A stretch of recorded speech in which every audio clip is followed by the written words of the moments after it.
5 livros que vão mudar a sua vida. Fala pessoal, tudo bem? Felipe aqui com vocês de novo. Hoje um vídeo um pouco diferente, tá certo? Hoje eu gostaria de comentar sobre 5 autores, 5 livros que me influenciaram bastante, que mudaram a minha trajetória. E eu queria mostrar nesse vídeo também que a leitura, ela não é algo tão inofensivo quanto parece.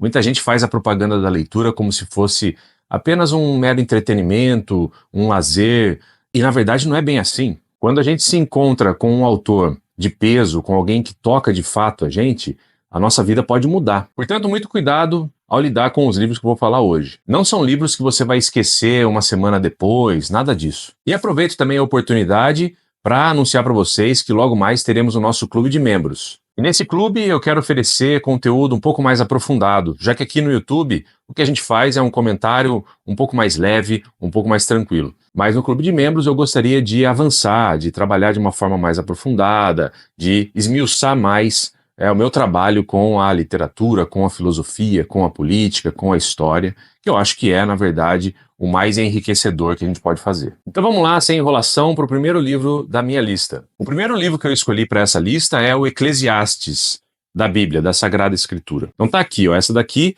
é considerada a melhor tradução, a Bíblia de Jerusalém, e você pode encontrar o Eclesiastes aqui. O Eclesiastes é um livro bastante curto, ele não deve ter 20 páginas aqui no total dos livros da Bíblia, mas ele é bastante tocante. Uma coisa que eu percebo é que muita gente acha que já conhece a tradição cristã simplesmente por viver num país onde o cristianismo é tão presente. Mas a verdade é que a leitura dos textos bíblicos vai te mostrar a profundidade de toda essa tradição. Então, quando eu era garoto, eu meio que desdenhava da tradição cristã. Eu achava que aquilo tudo era um grande conto de fadas, né? Talvez até algo agradável de se imaginar, né? De acreditar que existe um ente criador que dá sentido à vida, mas seria tudo ilusão. Eu achava também que era algo muito infantil. A religião era algo infantilizado demais. Era o que eu pensava quando eu tinha lá os meus 20 anos. Mas lendo o Eclesiastes, eu percebi a profundidade dos questionamentos feitos por esse autor. É um livro atribuído a Salomão, e logo na abertura você tem uma passagem marcante desse livro. Começa assim: vaidade das vaidades, tudo é vaidade. E aí durante o livro você percebe que o autor, o personagem principal aqui, a figura principal que é Salomão, vai enfrentando de uma forma muito corajosa a própria condição humana. Ele percebe os limites de sentido que o prazer, que o estudo, que o sucesso, ou seja, que a nossa vida cotidiana pode oferecer para o ser humano. E como nada daquilo bastava para ele. Então ele fala que não há nada de novo debaixo do sol, tudo é muito repetitivo, a busca incessante por prazer, por sucesso e por dinheiro não leva a lugar nenhum. Tudo isso seria, para Salomão, correr atrás do vento. O enfrentamento da condição de pó que o ser humano tem, ou seja, de algo transitório, frágil,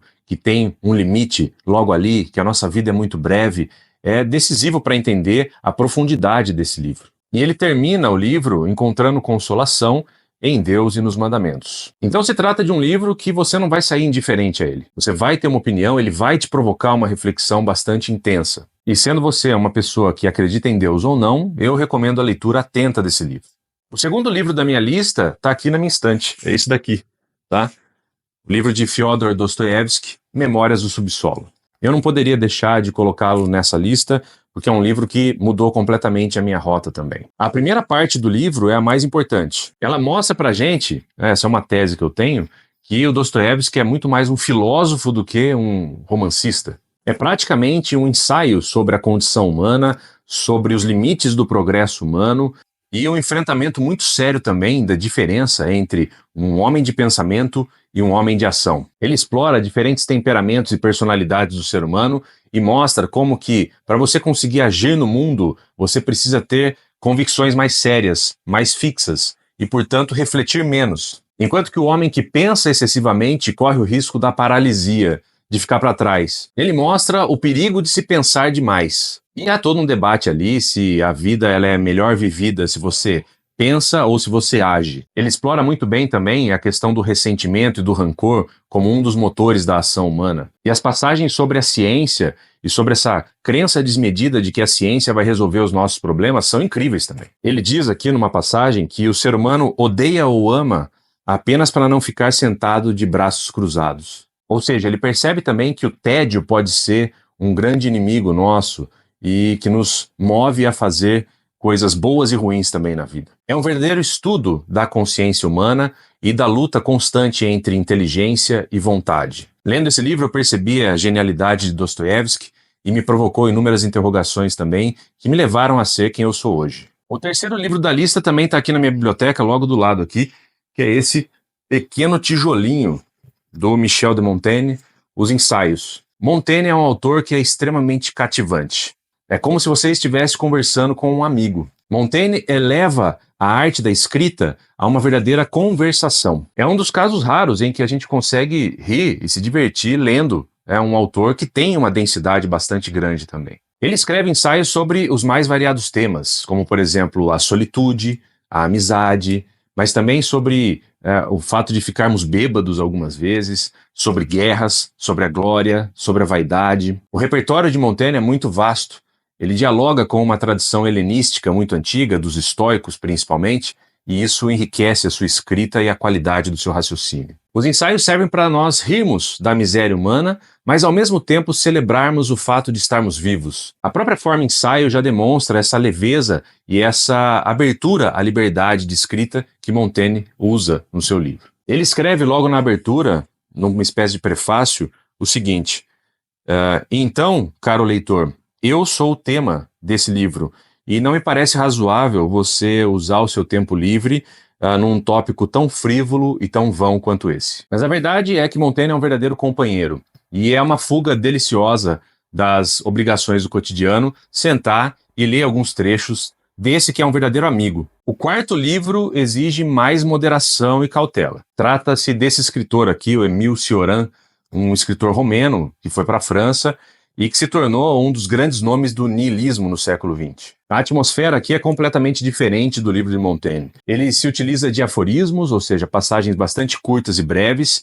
para falar de temas bastante pesados, como a morte, a ausência de sentido da vida, as dores da miséria humana. Então é um autor que tem uma nota muito mais pessimista. Se você não gosta disso, não o leia. Há duas grandes obras de Cioran que eu escolheria de toda a obra dele, que seria o Breviário da Decomposição e os Silogismos da Amargura. Pelos nomes você já vê que ele é barra pesada. E não sobra pedra sobre pedra. Ele detona inclusive a própria filosofia, dizendo que a filosofia é inútil em momentos de dor e de sofrimento. Toda aquela história de que a filosofia serviria para viver bem e morrer bem, no caso de Cioran, seriam apenas palavras ao vento. Ele tem uma frase muito marcante, que vem dos Silogismos da Amargura, que é a seguinte: ser moderno é fazer remendos no incurável. Então, para o Cioran, a entrada da humanidade na era moderna significa que nós desarranjamos o mundo de tal maneira que é impossível corrigi-lo. É uma filosofia da destruição, uma filosofia que derruba todos os ícones que sustentam a construção de sentidos para a humanidade. É um pensador que levou o niilismo mais adiante, quase às últimas consequências. Então é bastante desafiador para quem tem crenças, sejam ideológicas, sejam religiosas, ler Cioran, porque ele vai colocar tudo no paredão e fuzilar. Por que eu leio e por que eu acho Cioran tão importante para mim?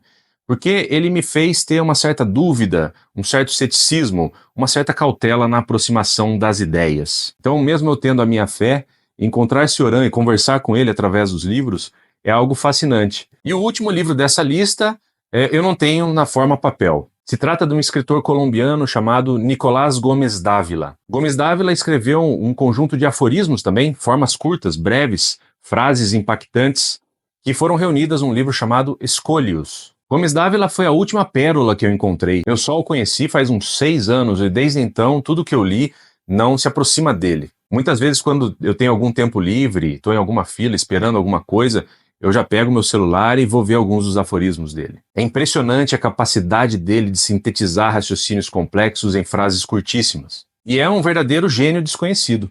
Pouca gente conhece Gómez Dávila e ele é um gigante para mim. Ele teve uma vida bastante discreta, não quis muita divulgação, mas o fato é que a filosofia dele abre portas meio que à força.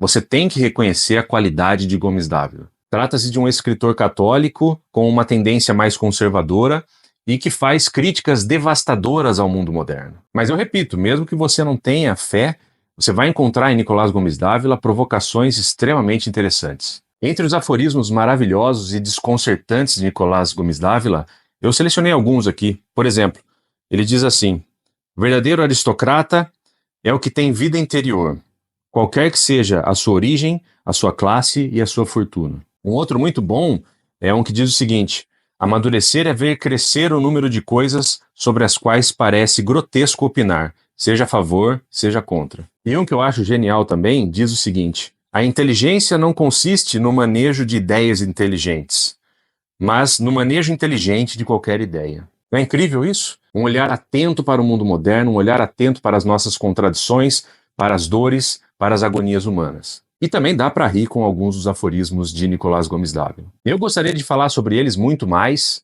mas eu sei que provavelmente isso vai fazer as visualizações caírem. Então vou deixar para fazer isso no nosso clube de membros logo mais. Fica aí a sugestão de leitura. Esses 5 nomes eu acredito que podem realmente mudar a sua vida. Mas cuidado! Leitura não é perfumaria. A leitura pode sim transformar completamente a sua vida, mudar o seu destino. E você, o que achou da minha lista? Conhece esses autores? Gosta deles?